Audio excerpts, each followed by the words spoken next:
तुमच्याकडे मामांचा बाळूमामाचा खाण कुठला होता?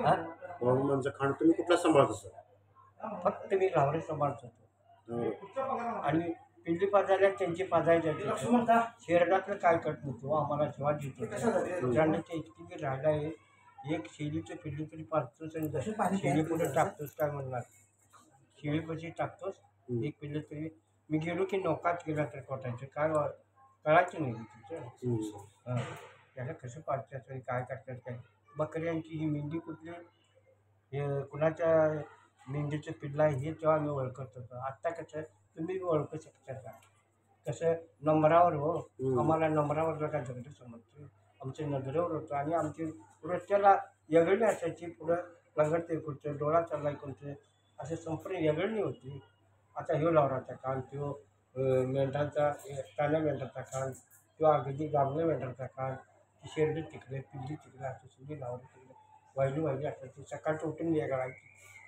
हे वेगळं ते नुसतं वाघरं मारलेले असतात आधीमध्ये मग संध्याकाळी एकत्र सगळी यायची मेंढरं? हां संध्याकाळी एकत्र सगळी यायचीत का कवा चारून आल्यानंतर? चोरून आल्यावर एकत्रच शिकले मग तळाव मामा स्वतः जायचं तर तळाव मामा थांबत होतं? हे तळावर नाही हां. स्वतः जायचं आणि 4-5 वाजले तर जरा भुकेलेले असले की मेंढरीच्याला बघितली की भाव करायची मग काय म्हणत ते त्याचे घेऊन चालायचं आम्हाला देत नव्हतं मला तरी म्हणून भांडण व्हायचं